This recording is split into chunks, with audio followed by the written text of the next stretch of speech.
الحمد لله رب العالمين، والصلاة والسلام على سيد الأنبياء والمرسلين. أما بعد، د منار خوګوري دونکو د خوږې ژبې زده کوونکو د لوی رب العالمین نه امید لرم چې ان شاء الله روغ او جوړ بستئ. خوګوري دونکو زمونږ او ستاسو نننۍ خپرونه او نن درس العربیة بین یدی کتاب څخه دریم کتاب دویمه وحده ده، اتم نمبر درس دی. عنوان د درس دی یوم فی حیات ناشئ. شپږشتم نمبر صفحه ده.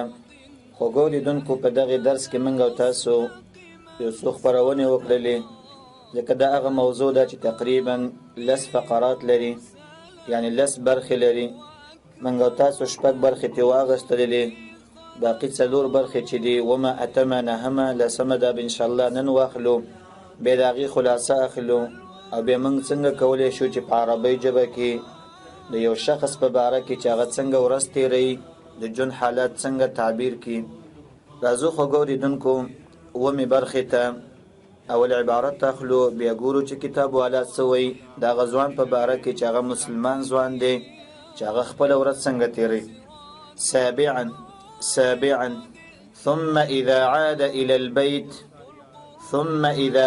الى البيت يحرص على أداء الصلوات جماعة ويقول وهو في طريقه للصلاة: اللهم اجعل في قلبي نورا وفي بصري نورا وفي سمعي نورا وعن يميني نورا وعن يساري نورا وفوقي نورا وتحتي نورا وأمامي نورا وخلفي نورا واجعل لي نورا. ويدخل المسجد برجله اليمنى قائلا: بسم الله والصلاة والسلام على رسول الله، اللهم افتح لي أبواب رحمتك. ويخرج برجله اليسرى قائلا: اللهم إني أسألك من فضلك. تعالوا أحبتي نوضح ونشرح الفقرة السابعة.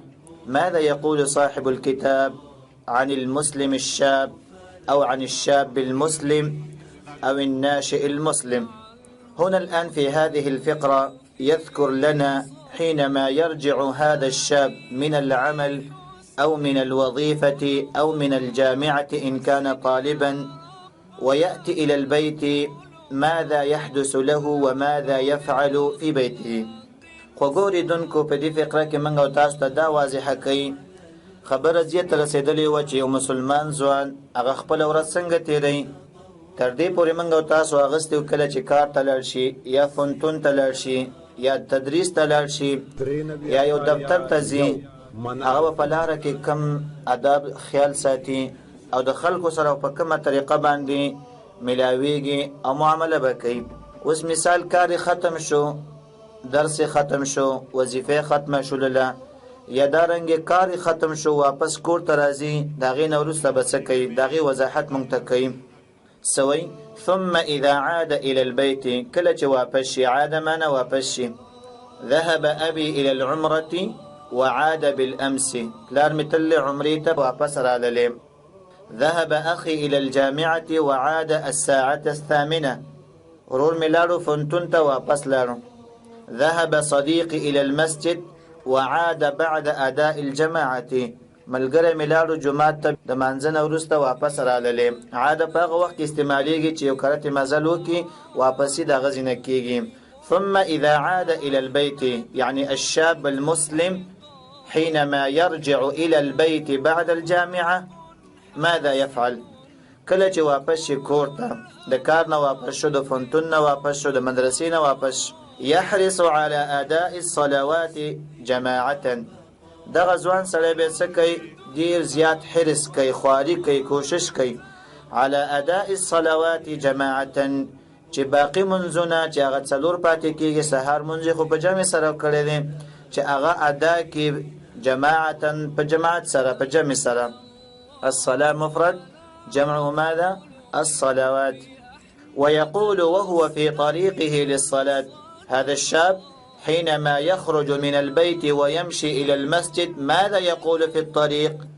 يقول اللهم اجعل في قلبي نورا ويقول وهو في طريقه للصلاة. دا ځوان سړی چې کله کور ته راشي او دس وکړي ځي د غرمې مانځه ته نو په لاره کې وی څه وایي وهو في طريقه للصلاة. هغه چې کله په لاره کې روان وي څه وایي وی دا دعا وایي اللهم اجعل في قلبي نورا وفي بصري نورا. دا یو سنت طریقه ده کله انسان جمعات ته ځي دا دعا وایي. نبی صلی الله علیه وسلم به سهار سنت چې به کله وکړل داغه نه وروسته به دا دعا ویله، یا به جمعات ته تو په جمعات کې به دا دعا ویله. ډیره قیمتي دعا ده. اللهم اجعل في قلبي نورا، یا الله زما په زړه کې رڼا وګرځوه. وفي بصري نورا، یا الله زما په سترګو کې رڼا وګرځوه. وفي سمعي نورا، الله زما په غوږونو کې رڼا واچوه. وعن يميني نورا، خي طرف ته الله مال رڼا راکړي. وعن يساري نورا، یا الله چپ طرف ته زما رڼا وګرځوه. وفوقي نورا، د پاسه طرف ته یا الله ما ته رڼا راکړي. وتحتي نورا، لاندې طرف نه یا الله مونږ ته رڼا راکړي. وامامي نورا، مخې ته یا الله رڼا راکړي. وخلفي نورا، او رستم رڼا راکړي. وجعل لي نورا، یا الله ټول ما دپاره رڼا وګرځوه د هر طرف نه. نو چې کله انسان جمعات ته ځي د الله رب العالمین نه دا دعا غواړي چې الله ستا د رڼا محتاج یم د هر طرف نه. دا دعا ویله بیا د هغه نه وروسته د کومو آدابو خیال ساتي. کتاب والا وایي ويدخل المسجد برجله اليمنى قائلا.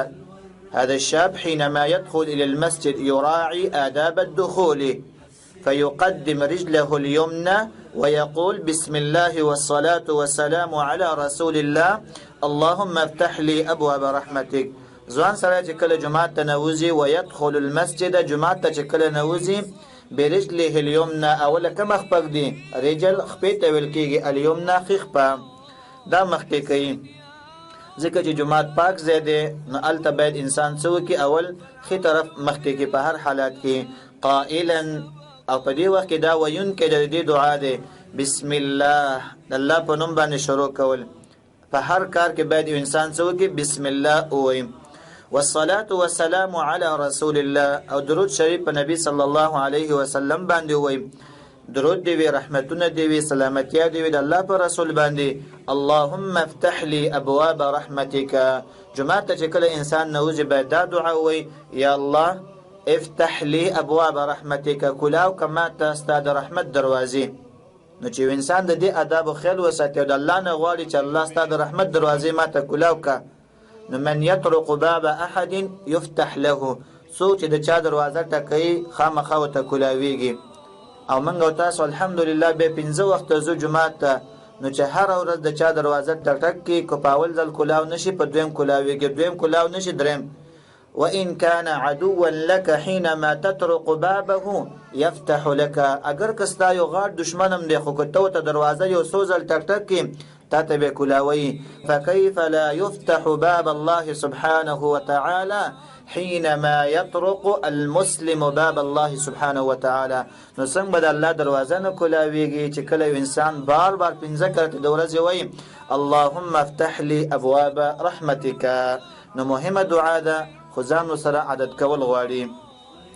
ويخرج برجله اليسرى قائلا، او چې کله منځ ادا کی واپس جمعات نه راوځي ويخرج راوځي برجله اليسرى چپ خپل کوي مخکې کوي قائلا، او په دې وخت کې دا ویونکی د دې دعا دی اللهم اني اسالك من فضلك، اللهم اني اسالك من فضلك، یا الله زتان سوال کوم د څه سوال من فضلك استا د مهرباني. نو یا الله جمعات تر نه وتلم دا دعا مې د غوښتله چې یا الله د رحمت دروازې را باندې کولاو کم. یا الله چې وز بهار ته زم او بیا چې واپس جمعات ته راځم نو دې کې ډیر وخت دی، نو یا الله ستا مهرباني ته محتاج یم، تا نه ستا مهرباني غواړم، په ما باندې مهرباني وکړه، که په کور کې که په دکان کې په کار ځای کې هر ځای کې چې یم الله ستا مهرباني ته محتاج یم. نو که جمعات ته راللې د رحمت دعا وغواړه، بهار ته وتلې د الله د مهرباني دعا وغواړه، نو چې انسان دغه شانتي ژوند وي آیا داسې انسان به ذلیل شي؟ آیا داسې انسان به دارنګې بدبخته شي؟ همیش دپاره هغه ته د الله رب العالمین دروازې د رحمت کلاو شي. د الله مهرباني هر وخت کې انسان 15 کرته د ورځې غواړي، د جمعات نه راوځي دا دعا غواړي، دې ته انسان ته خامخا د الله رب العالمین فضل او رحمت څه دی هغه رسیږي. دا خو ګورې دونکو ومه فقره چې موږ او تاسو ته د جمعات مزل د جماعت دعاګانې د جماعت نه واپس راوتل د ځوان سړي مسؤلیت هغه دا دی. اتمه فقره کې څه وایي؟ يقول صاحب الكتاب ويؤدي الناشئ واجباته اليومية في وقتها على أحسن وجه وأتم حال. ويؤدي الناشئ واجباته اليومية في وقتها على أحسن وجه وأتم حال. ځوان سړی چې کله هغې نه وروسته بیا څه کوي؟ ويؤدي ادا کوي، سرته رسوي، الناشئ الشاب المسلم، مسلمان سړی ځوان سړی، واجباته الیومیه د ورځني ټول کارونه چې په ده باندې لازم دي. ورځ کې موږ باندې ډېر کارونه لازم دي، الصلوات الخمسه، الوجبات الثلاثه، وجبة الفطور والغداء والعشاء، وكذلك العمل أو الدراسة أو التدريس أو معاملة مع الناس. ډیر کارونه دي، منځونه کول دي، خوراک کول دي، خلکو سره ملاقاتونه کول دي، درس کول دي، خپل زده کړه کول دي. نو دې کې به هغه آداب او خیال ساتي چې کوم الله د الله رسول ویلي، دغه ټولو ته واجبات ویل کېږي. نو دغه ځوان سړی دغه واجبات، خپل مسؤلیت، خپل ذمہواري څنګه ادا کوي؟ على احسن وجه واتم حال، په ښه شکل باندې، احسن وجه په ښه طریقه باندې، واتم حال او په پوره طریقه باندې سکه ادا کوي. هر کار چې دی، مثال دکان کوي، دفتر ته ځي، درس وایي، تدریس کوي، هغه د مسلمان سره څه کوي؟ هغه په ښه طریقه باندې ادا کوي، په هغه کې دوکه نه کوي، مسلمان سره چل نه کوي. د مسلمان په منځ کې خپل الله رب العالمین درېمګړی ګڼي چې یاره الله رب العالمین په دې وخت کې حاضر دی، ماته ګوري، دا زما مسؤلیت دی، څنګه دکان وکړم، څنګه یو چا سره معامله وکړم، څنګه سره خبرې وکړم، څنګه درس ووایم، څنګه تدریس وکړم. په دې ټولو کې باید موږ او تاسو مسؤلین یو چې خپل د ورځې واجبات څه دي هغه په ښه طریقه باندې ادا کړو، په اخلاص باندې ادا کړو. نو دې سره زموږ او ستاسو معاشره ژوند څه دی هغه ښه کېږي او په هغه کار کې الله رب العالمین موږ ته برکت هم اچوي. بیا د هغه نه وروسته څه وایي؟ ويؤدي الناشئ واجباته اليومية في وقتها على أحسن وجه وأتم حال تحت إشراف من يكبره سنا. دا کارونه چې ادا کوي، مثال دکان ته ځي، تدریس کوي، خامخا د دې د پاسه بل یو کس وي هغه ورته لارښودنه کوي، هغه ته څه وایي؟ المشرف. مشرف ورته ویل کېږي. د دکان دارنګې مالک وي هغه ورته لارښودنه کوي، د دفتر دارنګې مسؤول وي، مدیر وي هغه ورته لارښودنه کوي، د جامعې دارنګې مسؤول وي هغه ورته لارښودنه کوي، شاګرد او استاد لارښودنه کوي. نو دا چې دا کم واجبات پوره کوي، خپل کارونه ترسره کوي، دا څنګه کوي؟ تحت اشراف من یکبره سنا. دا د هغې څارنې لاندې کوي. د چا د څارنې؟ من یکبره، د هغه چا نه چې هغه د ده نه غټ وي. پس کې غټ وي؟ سنن، په عمر کې، کلونه کې. سن کال ته ویل کېږي. عمر کې مثال د مانه یو کس مشر دی، هغه په ما باندې مسؤول دی، زه چې د ورځې ژوند څه رقم ادا کوم هغه به ما ته هدایت کوي، په هغه طریقه باندې څه کوم ادا کوم. مثال زوی دی، کیف یقضي حیاته تحت اشراف ابیه، د پلار د نظارت د لاندې به څه کوي؟ هغه دا ورځ تېروي. المدرس کیف یقضي حیاته، كيف يقضي يومه تحت إشراف المدير، والمدير يقضي حياته تحت إشراف الرئيس. دا قرنګ هر سړی به په دغه طریقه باندې روان وي، هغه ورته کوم هدایات، کوم لارښودنه ورته کوي، په هغه طریقه باندې به چلیږي. نو دا ځوان سړی چې کله خپل د ورځ کارونه ادا کوي تحت اشراف، لاندې د څارنې د چا؟ من یکبره سنا، د هغه چا چې دنه غټ وي په کال کې. ځکه د انسان کله عمر زیات شي د هغه تجربه زیاتېږي. نو که یو انسان د مشر سړي په هدایاتو باندې عمل وکړو نو د لارښودنه به څه وي؟ هغه کامیابه وي، ښه به وي. اشراف څه ته ویل کېږي؟ څارنې ته ویل کېږي. د چا یو کار ګټل هغې ته ویل کېږي اشراف. دارنګه المشرف هغه شخص ته ویل کېږي چې په نورو کسانو باندې څارنه کوي، لارښودنه ورته کوي، داسې وکړه، داسې وکړه، د هغه کارونه څه کوي؟ ګوري. مثال کې موږ څنګه اخلو؟ اشراف على الامر هو الاطلاع عليه من فوق ومراقبته. دا معنی ده په یو چا باندې مشري کول، یو چا ته لارښودنه کول، د هغه نظارت کول، دغه ته ویل کېږي. قام زید باشراف العمل، زید پاسېدو باشراف العمل، د کار څارنه وکړله. مثال یو ځای کې کار کېږي، دا په مسؤول دی، نو دا پاسېدو ګټنه وکړله. وصل المشرف الى الجامعه، مشرف فنتون ته راورسېدو چې هغه به اوس څارنه د فنتون کوي. تجول المشرف على الصفوف، مشرف په کلاسونو باندې، صنفونو باندې وګرځېدو، د صنفونو څارنه وکړله. چې استاد په کومه طریقه باندې درس ورکوي، شاګرد په کومه طریقه باندې اوري، دغه ته مشرف ویل کېږي. هغې نه وروسته بیا څه وایي؟ تحت اشراف من یکبره سنا ویزید علیه خبرة ومعرفة فی موضوع الواجبات. نو چې کله د هغې د نظارت لاندې دا سړی خپل مسؤلیت ادا کړي، نو دې سره به څه فایده وشي؟ ویزید علیه خبرة، د دې سړي د دې ځوان سړي تجربه به زیاته شي، ومعرفة فی موضوع الواجبات، او پیژنګلي به زیاته شي چې خپل مسؤلیت به وپېژني، زما مسؤلیت دا دی، په دې وخت کې دا دی. نو د مشر سړي هدایاتو ته انسان څه دی؟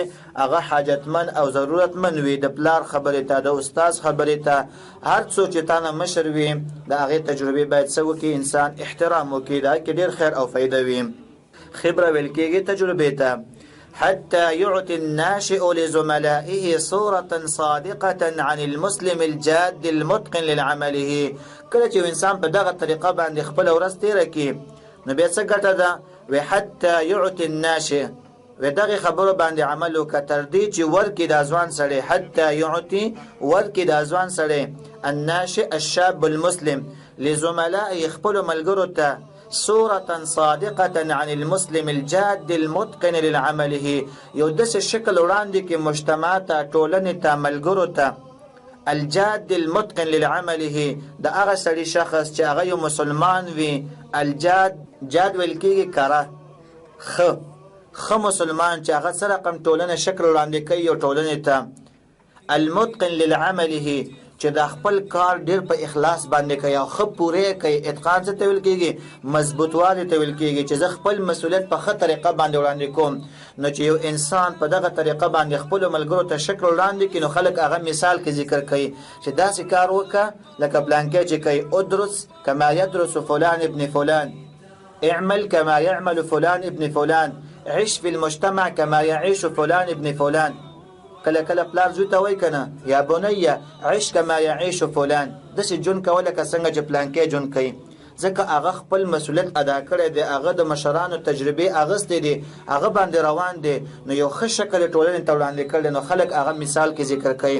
ادرس کما یدرس فلان، احسن خلقك كما احسن فلان ابن فلان، اخلاق دسه خسته کله ک پلانکی چې خسته کړل. نو کتاب علم دسه وای باید یو ځوان سره څو کې د مشرانو خبره اومني، تر دې چې یو خط تصویر، یو ښه شکل هغه ټولنې ته وړاندې کړي، هغه تصویر چې الجاد المتقن للعمله، چې یو مسلمان کره مسلمان وي، سچا مسلمان وي، او دارنګ متقن وي په خپل کار کې. قال النبي صلى الله عليه وسلم، او د نبی صلی الله علیه وسلم یو حدیث تایید کې ذکر کوي، باید یو مسلمان یو کار کوي، موږ تاسو ټول کارونه کوو، خو په کومه طریقه وکړو چې ښه اتقان پکې وي، ښه مضبوط وي، ښه وي، ښه شکل باندې ټولنې ته وړاندې کړي، د چا سره دوکه ونه شي. د الله پیغمبر څه وایي؟ ان الله يحب اذا عمل احدكم عملا ان يتقنه. الله رب العالمین دا خوښه ګڼي کله چې یو کس په تاسو کې کار کوي، ان یتقنه، چې هغه کار قوي وکړي، ښه وکړي، مضبوط وکړي، هغه کې خیانت، دوکه دا نه کوي، مسلمان دوکه نه کوي، ښه په اتقان سره هر یو کار کې ښه په اتقان سره وکړه، مونځ کې په ښه خشوع سره وکړه، او داس کې په ښه طریقې سره وکړه. ځان خلاصول د یو کار نه په کار نه دی، دغه ته ویل کېږي اتقان ویل کېږي. ننتقل الآن أحبابي إلى الفقرة التاسعة. خوګورې دونکو زو نهمې فقرې ته. نهمه فقره کې موږ تاسو ته سوي ويحرص الناشئ على عدم الإكثار من السهر. ويحرص الناشئ على عدم الإكثار من السهر لأنه يضر بالصحة ويضيع البركة التي ينتظرها المسلم صباح اليوم التالي في صلاة الفجر وما يليها من أدعية وأذكار. فإذا ذهب الناشئ إلى فراشه نام على جنبه الأيمن ويقرأ آية الكرسي ثم سورة الإخلاص والمعوذتين ثم يدعو اللهم ربي بك وضعت جنبي وبك أرفعه إن أمسكت نفسي فاغفر لها وإن أرسلتها فاحفظها بما تحفظ به عبادك الصالحين. نهم فقره کې موږ تاسو ته خوګوریدونکو خبره هغه ماقام ته ورسېدله. یو انسان اودکیږي، یو ځوان سړی اودکیږي، مسلمان سړی اودکیږي، هغه په دغه وخت کې د کوم آداب او خیال ساتي.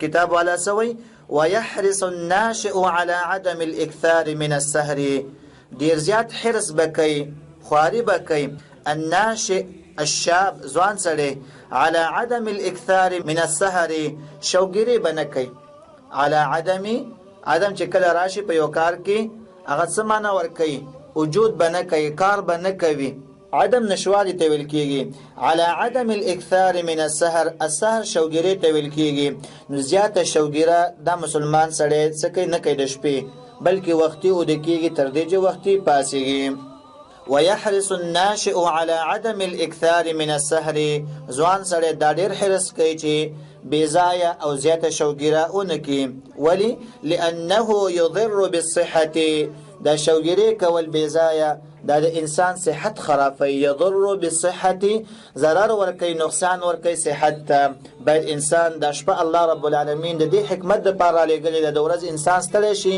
د شپې آرام وکي سحر بیا بدن صحت واخلي چوس چالاک شي کار په خطر طریقه باندې سر تر رسول شي کدا شپه کې هم دارنګ انسان همیشه لپاره شوګیره وکي عمر لنډيږي صحت خرابيږي په دې سره ويضيع البركه التي ينتظرها المسلم صباح اليوم التالي شوګیره کې بل څه نقصان دی ويضيع او دارنګ بیزای بشي بیکاره بشي ضایع بکی البركة التي ينتظرها المسلم اغه برکت التي ينتظرها المسلم چې دغه برکت ته انتظار کوي مسلمان صباح اليوم التالي اغه برکت کله دی اغه د سحر وخت د سبا ورځ راتلونکي اليوم التالي ورپسې ورځ چې راځي ماخام ود کیږي کنه شپنیمه کې بدلیږي سحر شروع کیږي د سحر چې کم برکات دي نو تاکه شوګیره وکړه هغه برکات نه ته محروم کیږي سحر من بپاتی قیام الليل بپاتی د سحر په وخت کې الله رب العالمین برکت خېده هغه بتانه ټول پاتې وي د سحر په وخت کې ډیر زیات خیر او برکت دي تر دې چې د الله پیغمبر غالبا هغه چې وکړه سفرم کو سحر وختي به کو او مونږ ته دا هدایت هم کړل چې هر یو کار کوي سحر وختي وکړي پاغه کې دماغ هم پارام وي سہولت هم وي هر کار په اسانه باندې سر ته زر راځيږي نو په سحر وخت کې الله رب العالمین ډیر زیات خیر او برکت اچول دي نو چې انسان کله شوګیرو کې هغه مجبورم بیا د لسو پوری اودوي نو هغه ټول خیر او برکت څه دي هغه نه ختم شي وما يليها من ادعيه واذكار نور برکات څه شي دي سحر چې د منځو کو نو کتا شوګیره کړی وي تانه به اسکارم پاتې دعاګانې بم پاتې وي او هغه دعاګانو کې څومره طاقت دی هغه اسکار چې ته سحر کیوي تر مازیګره پورې الله رب العالمین ستا حافظ او ناصر او ستا لپاره کافی دی هغه زمواري هغه د سحر اسکار وي تر مازیګره پورې امدا قرنګ بیغمه ګرځه الله و زده حافظ ما زده هر قسمه کافی مستاد لپاره هغه اسکار کې دونه طاقت دی نو انسان کله شوګیره وکي وما يليها من ادعيه واذكار چې د مانزه پسې کوم پیوسته اذکار او دعاګانې دي نو هغه برکت نه به د انسان څه شي محروم شي فاذا ذهب الناشئ الى فراشه سکه وختي ود کېږي خچ اوس وختي ود کېږي نو هغه آداب څه دي فاذا ذهب الناشئ الى فراشه کله چې د ځوان سړی لاړ شي خپل بسترې ته الفراش بسترې ته ویل کېږي نام على جنبه الايمن يراعي آداب النوم کله چې زی او د کیږي د خوب آداب او خیال ساتي هغه آداب کوم دي اول یراعي نام على جنبه الايمن پخې اړخ باندې د کیږي جم ست ویل کیږي الشق یو اړخ ته ویل کیږي نو په کوم اړخ باندې سنت طریقه د خوب پخې اړخ باندې لاس براواخلي خلاص د سر لاندې به کې پخې طرف باندې به پریوزي د بل لاس به په خپل بدن باندې خور کې دغه سنت طریقه ده او دې کې ډیر زیات خیر او حکمتونه دي تر دې چې نن سبا کوم ډاکټر ته ورشي هغه خلکو ته دا نصيحت کوي چې پخې اړخ باندې آرام کوه تر دې پورې یو ملګری زموږ بیمار شوی د نصيحت په شکل باندې وای هغه د علاج لپاره تل هندستان ته دا غزي ډاکټرانو ته ویل حالانکه مسلمان هم نو هغه ته ویل چې ستا تکلیف څه شه د معده خراب شوی ده و یو نقصان دی دا کړل چې تا زیات خوراک کړی دی او اسلام مونږ ته سوې زیات خوراک مکوه و دویم نقصان دی دا کړل معده دی ولی خراب شوی ده صحت دی ولی خراب دی ځکه چې تا خوراک کړل ورپسې دی بیا نور خوراک کړل ادخال الطعام على الطعام یو خوراک وکي سړی لا مول د وګې شوند به دوباره خوراک کوي دم زمونږ اسلام کې منع ده چې داسې بم نه کې تر دې چې خو وګې شي همدارنګ به ته دا نصيحت هم کړی دی چې کله ته آرام کې کوشش دا کوه چې په خې اړه باندې ته اود شي او چې خوراک دې کو سم دستي مود کېږي. نو دا هغه آداب دي چې وس هغه کافر او ډاکټرانو څه دي زمونږ د اسلام نه اغستې دي. نو موږ ته د الله نبی چې په هغه وخت کې چې خلکو ته ساده زمانه ویل کېږي د الله پیغمبر موږ ته دغه هدایت کړل چې کله ود کېږي په خي اړخ باندې ودشه. نو ځوان سړی څه مسؤلیت دی چې کله ود کېږي نام علی جنبه الایمن په خي اړخ باندې ود کېږي. ويقرأ آية الكرسي آية کرسی وای د ود کېدو په وخت کې آیت کرسی وای ځکه د آیت کرسی د انسان لپاره ډیر زیات یو ډال غونډه کړي د هر قسم شر نه بسوي د انسان محفوظ وي.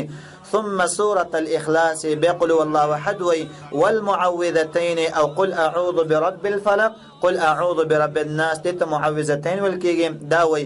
ثم يدعو بيدا دعاكي اللهم ربي بك وضعت جنبي اللهم ربي يا الله تزما ربي يا زما ربا بك وضعت جنبي ستاب نمباندي وضعت جنبي كيمي غستخبل أرخ ودکیگم وبک ارفعه او ستاپ امر باندې یا ستاپ نوم باندې بسکم بیت جگیگم وبک ارفع ان امسكت نفسي فاغفر لها ان امسكت نفسي یا الله زه خو ودکیگم نزان نه خبر نه يم د مړي غونډه کې حالات بموي روح تا سره ستا په لاس کې د ستا په واک اختیار کې دي کدا روح تا مانه ایثار کو واپس درانه کو ماته سحر کې ان امسكت نفسي کزما نفس زما روح د ایثار کو ودینو امساک ستویل کېږي نیول تویل کېږي فاغفر لها نو ما تبخنه وکي زما نفس تبخنه وکي وان ارسلتها فاحفظها اكو واپس د ماته سحر کې بیت روح راکو بیت ژوند کېدم بیت را پاسېدم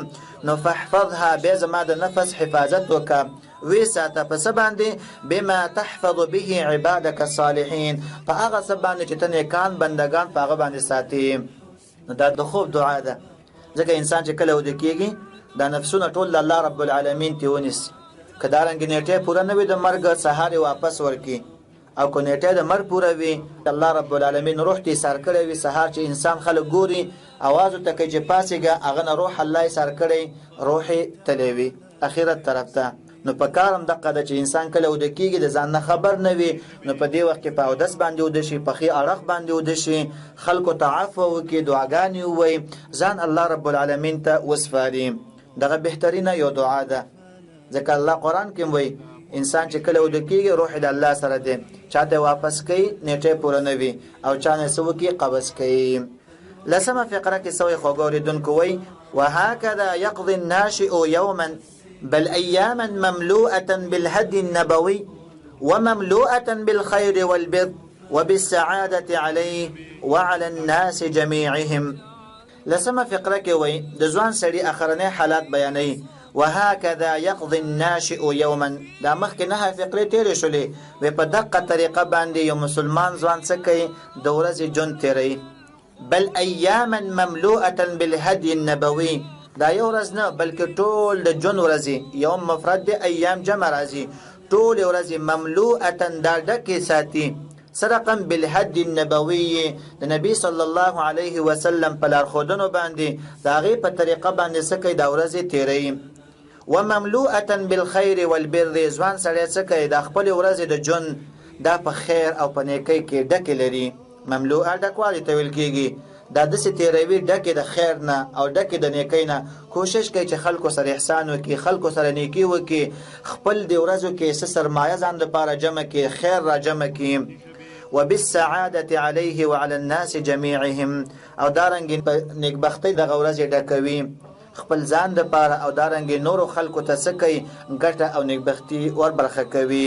نن د قرنګ د یو خوږ نصيحت دی کتاب علاوه چې د منګو تاسو د یو مجلې نه راغسته دی او کتاب کې ذکر شوی دی خنه صحت دی چې یو مسلمان سره به خپل ځواني خپل جون خپل د ورځ کارونه په کومه طریقه باندې ذکر کوي او په کومه طریقه باندې بدا تیروي هغه منګو تاسو ته ټول آداب خود منګو تاسو ته ډیر دعاګانې زده کړلې ځکه د کتاب والا منګو تاسو نه پاوله کې غوښتلیو چې تاسو د ورځ جون څنګه تیروي کمی دعاګانې وی عند الاستيقاظ د خوب د پاسېدلو په وخت کې عند خروجك من الحمام کله چې د تشناب نه وځي عند خروجك من المسجد جمعات نه کله وځي همدارنګه دام راته ویل چې ما افضل شيء تبدا به يومك بعد الصلاه او بل دویم سوال کړو چې ايهما افضل الصلاه في المسجد مع الجماعه ام وحدك في البيت لماذا؟ دغه ټول جوابونه اوس کتاب کې شته دي. نو راځي د خپل جنسو کو دا بدل کو خیسته جون تیر کو اسی مرزه منګو تاسو نه تیریږي په هر چا تیریږي سحر کیږي ماخام کیږي خو باید چې کم نا کم د یو انسان د خسړي هغه فرق وي د هغه زناورو سره چې هغه هم ورځ تیروي هغه هم خوراکونه کوي هغه هم سکل کوي چې زمنګ او تاسو د هغه په تیرولو د ورځو کې فرق وي چې من کم نا کم الله رب العالمین رضا کو د خلکو ته یو خیر او یو ګټه ورسو ځان نه چابین د خیر جوړی کو. خو ګوریدونکو دغه یو نصيحت چې موږ ته کتاب والا کړو راځي خپل هدف ته راواخلو. زمنګ هدف څه دی؟ هغه کلمات راواخلو لغات راواخلو جملې راواخلو. همدارنګه د یو ځوان سړی عربی کې یو تعبیر وکړو چې د ځوان سړی به سره قم جون تیری من په عربی کې دا څنګه ویل شو یا د ځان په باره کې کیف اقضي یومي زبد خپل ورځ څنګه تیر کم کیف یقضي الشاب المسلم یومه یو ځوان سړی به خپل ورځ څنګه تیری. نو باید چې راځي موږ تاسو په عربی ژبه کې د خپل ټول د ورځې کارونه مختصر راواخلو او ذکر کوم. زبې ته هم ذکر کما تاسو هم دارنګي په خپل کتابچو کې دغه یو موضوع ځان سره ولیکئ کیف تقضي یومک خپل ورځ څنګه تیرې. نو دارنګي یو کرته متکلم صيغه استعمال کا استيقظ مبكرا انام مبكرا اصلي مع الجماعه اكل اتناول الفطور اذهب الى الجامعه متکلم صيغه استعمال کا به په دویم ځل باندې غائب استعمال کا. مثال د زید بارکی زید يستيقظ مبكرا ينام مبكرا يذهب الى الجامعه يرجع من الجامعه ياكل الغداء ياكل العشاء يزور الاصدقاء يكتب الواجب المنزلي. همدارنګ بیا د زنانه بارکی استعمال کا فاطمه هي تستيقظ مبكرا تاكل الطعام تذهب الى الجامعه مبكرا ترجع مبكرا تطبخ الشاي تطبخ الطعام تغسل الملابس. همدقرنګ کله به جمع متکلم استعمال کا نحن نستيقظ مبكرا نذهب الى الجامعه مبكرا نتناول الفطور. په دقه طریقه به ان شاء الله موږ تاسو عربي ډیر په اسانه باندې زده کوم. نو خو ګوریدونکو راځي لغات اخلو کوم لغات دې به داغه نورسته یو خلاصه وړاندې کوو چې آیا یو ځوان سره کم جون تیرې دا په عربي کې څنګه ویل شو.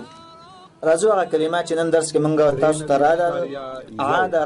عاده ستې ویل کېږي واپس کېدلو ته ویل کېږي. نور ویل کېږي رڼا ته فوق ویل کېږي بره ته تحت ویل کېږي لاندې ته یمین خي طرف ته یسار چپ طرف ته. بصر سترګو ته ویل کېږي سمع دارنګ غوګونو اوریدلو ته ویل کېږي. رجل ویل کېږي خپې ته. الناش خدا بار تیر شو چې ځوان مسلمان ته ویل کېږي. احسن وجه په ښه شکل باندې په ښه طریقه باندې اشراف سارنه ته ویل کېږي مراقبت نظارت کول. سن ویل کېږي کال ته. خبره ویل کېږي تجربه ته. شهادت الخبره مال د تجربه یو شهاده راکا یو سند مال راکا کله چې انسان په یو ځای کې کار وکي د تجربه یو سند ول ورکوي او تجربه ډیره مهمه ده په هر څه کې. الواجب هغه کار ته ویل کېږي چې د انسان ذمہواری وي هغه تر سره کوي چې خامخا په د باندې دا کولې. ضمیر ملګری ته ویل کېږي زملای جمع راځي. الجاد کرته ویل کېږي. خوالي ته ویل کېږي. المتقن هغه شخص ته ویل کېږي چې یو کار په ښه شکل باندې سر ته رسوي خ قوي ادا کوي خ مضبوطی ادا کوي. ان يتقنه معنا خ په ښه طریقه باندې ادا کوي لکه حدیث کې غالبا راغلی د الله پیغمبر سوی رحم الله من عمل عملا فاتقنه الله دې پاغه چا باندې رحم وکړي چې هر یو کار کوي خو په ښه شکل باندې کوي خ کار مضبوط کوي. بل کلمه موږ او تاسو سره د الجم ویل کېږي شقه یو اړخ ته ویل کېږي من كل شيء ناحيته د هر شی یو اړخ ته ویل کېږي جم ویل کېږي. مملوء ویل کېږي ډکوالی ته. کله کتابونو کې راځي کنه املا الفراغ خالیګه سکه ډک. ایتی کوبن مملوءا من الشاي یو ګلاس ماته راوړه چې د چیو نه ډک وي. راځو خو ګوریدونکو اوس په خپل جبه باندې یا په خپل عبارت باندې په عربی جبه کې څنګه مونږ کولای شو د یو چا په باره کې چې دا به څنګه ورسته ری په عربی کې مونږ څنګه ویلې شو. تیر خبرونه کې د نیمه ورځې حالات مونږ په عربی کې بیان کړیو چې یو ځوان سړی څنګه پاسيږي یا د متکلم صيغه استعمال کړی و. مثال لزام په باره کې انا استيقظ مبكرا الساعه كذا وكذا ثم اتوضا ثم اذهب الى المسجد واصلي مع الجماعه ثم ارجع. خبره دې تر رسولې و تر دې چې یو انسان د شاګرد فونتون ته لاړو فنتون کې کم کارونه وکړل یا یو انسان دکان ته لاړو یو دفتر ته لاړو د اغاز نه واپس راځي نیمه ورځ پاتې ده دا باقی نیمه ورځ موږ تاسو په عربی کې څنګه تعبیر کولای شو نو راځي د یو ځوان په باره کې د غایب مذکر په باره کې موږ تاسو څنګه داغي حالات بیانولای شو چې دا په نیمه ورځ کې څه کوي نعم استمعوا احبتي انا اعبر لكم عن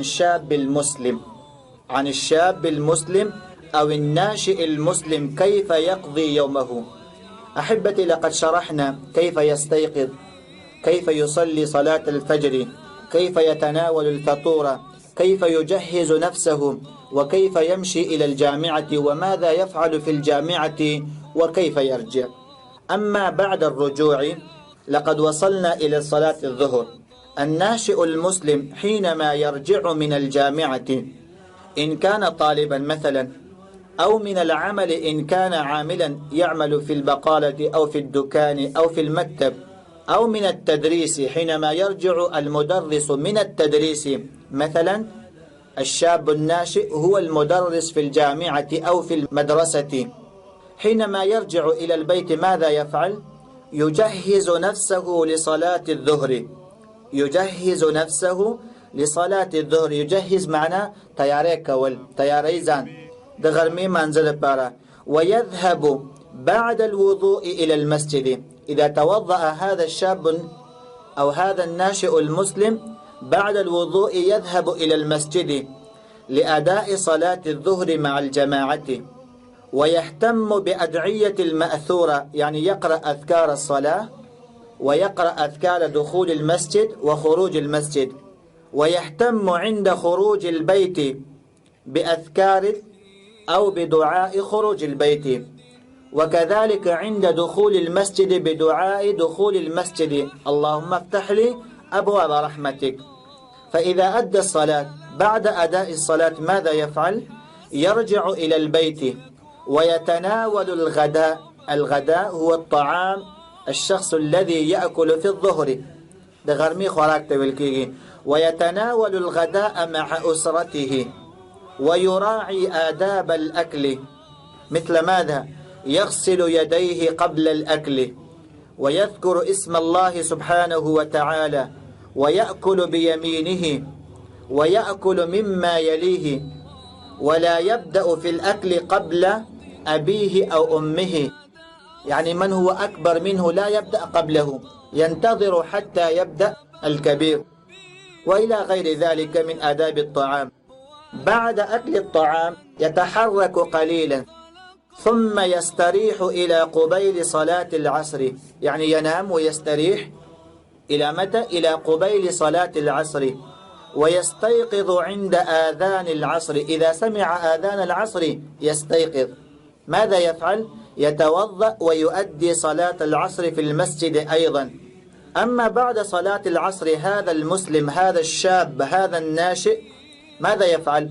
يقرأ أذكار الصلاة أولا ثم يقرأ أذكار المساء أمسينا وأمسى الملك لله إلى آخر الأدعية فإن كان عنده فرصة أو الوقت يقرأ القرآن ثم يذهب إلى الملعب الموضع المكان اللعبة دلوبي زيت والكيجي ميدان تدلوبي يذهب إلى الملعب لممارسة الرياضة إما يجري أو يلعب لعبة ما يحبه مثل كرة القدم كرة السلة كرة الطائرة فوتبال كي دارنجي تنس لوبكي وليبال كي ويرجع من الملعب قبل صلاة المغرب الشاب المسلم إذا لعب ثم يرجع قبل آذان المغرب إلى البيت يتوجه إلى المسجد ويؤدي صلاة المغرب بعد صلاة المغرب أيضا يقرأ الأذكار ثم يرجع إلى البيت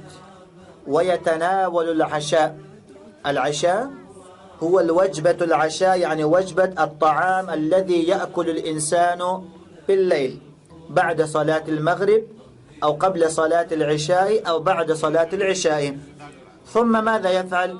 يذاكر الكتب يكتب الواجب المنزلي إن كان طالبا كوراني وظيفة لك واجب المنزلي كوراني دندا كوراني وظيفة إن كان طالبا إلى متى؟ إلى صلاة العشاء فإذا سمع آذان العشاء يقوم مباشرة ويتوضأ ويذهب إلى المسجد ويؤدي صلاة العشاء في المسجد. أما بعد صلاة العشاء يرجع إلى البيت ويراجع الكتب، يقرأ الكتب ويجهز نفسه للجامعة، ويراجع ويذاكر الكتب كم ساعة؟ مثلا ساعة أو ساعتين أو 3 ساعات. ثم يحرص أن ينام مبكرا حتى يستيقظ مبكرا بنية قيام الليل. لماذا ينام مبكرا هذا الشاب المسلم؟ حتى يستيقظ مبكرا لقيام الليل وصلاة الفجر، ولا ينام إلا بعد أذكار النوم. کوشش کوي چې وختي ودشي ځوان سړی، په دې خاطر باندې چې سهار وختي پاسيږي. ولا ينام إلا بعد أذكار النوم، او چې کله ودکیږي نو ودکیږي تر څو چې اذکار نه ویلي د خوب اذکار. ويحرص أن ينام متوضئا، او ډیر زیات حرص کوي دا ځوان سړی چې ودشي په څه حالات کې؟ متوضئا، چې او دسه کړي. ويعفو الناس ويفوض نفسه إلى الله، د ودکیدون مخکې او دس کوي، خلق تعفو کوي چې ټول خلق می معاف کړل د الله لپاره. ويفوض نفسه الى الله، ځان الله تسپاري، خشکل باندې ودکیږي. ويضطجع على جنبه الايمن، او په خي اړخ باندې ودکیږي. دا دومره کارونه ولې کوي؟ په کار دا لانه لا يدري يستيقظ ام يرحل الى الله، لانه لا يدري يستيقظ مره ثانيه ام يرحل الى الله. ځکه دا انسان نه پوهیږي کله چې ودکیږي چې سهار به ژوندې را پاسېږي که را پا به نسېږي، که نه الله رب العالمین ته به سفر کړی وي. نو په دې وجه باندې پکار دی چې انسان په اودس کې وده شي، همدارنګې اذکار ووایي، خلکو ته عفو وکړي، تر دې که خپل وصیت یې هغه ځان سره ولیکي کېدی دي، او په ښي اړخ باندې دې وده شي. لأن الروح بید الله، ځکه نفس او ساه چې د الله په لاس کې دی، د الله خوښه ده چې نیسي ځان سره او کو واپس درکوي. ويقول باسمك اللهم اموت واحيا، او دغه ځوان سره چې کله به ودکیږي دا دعا وایي، باسمك اللهم اموت واحيا. دا دعا وایي، ټول دعاګانې وایي چې الله ستا په نوم باندې به ژوندی کېږم او ستا په نوم باندې مړ کېږم. نو خوږو اورېدونکو، تاسو نه مې هم دغه غوښتنه ده چې راځئ د خپل ځان په باره کې یا د یو مسلمان د ځوان په باره کې چې دا به خپل ژوند څنګه تیروي، دا به څنګه په عربۍ کې تدې تعبیر کولی شو. نو که غواړو چې عربي په اسانه طریقه باندې زده کو، نو ښه حل هم دغه دی چې راځئ د خپل د ورځې ټول ژوند څه کو هغه موږ په عربۍ کې ووایو. مثال زه دارنګې نن سهار را پاڅېدلم، تر د دغې 9 بجو پورې مې څه وکړل، د دې نه اخوا به بیا څه کوم، ماښام به څه کوم، دې کې ډېر کارونه مخې ته راځي. نو کومه کلمه ته سخته راغله، یو مشکل ځای ته مخې ته راغلی، ځان سره نوټ کړه چې کوم ملګری ښه پوهېدو هغه ته ووایه چې دا زه څنګه په عربۍ کې تعبیر وکړم، څنګه جمله کې ذکر کړم، د دې څه معنا ده. نو په دغه طریقه باندې موږ او تاسو کولی شو چې خپله عربي مخ په وړاندې باندې ویسو. هر ځای کې چې ایسته د منار خوږو اورېدونکو په لوی رب العالمین باندې سپارم، تل لپاره عزتمن، خوشحاله، کامیاب، اباد اوسئ. والسلام علیکم ورحمة الله وبرکاته.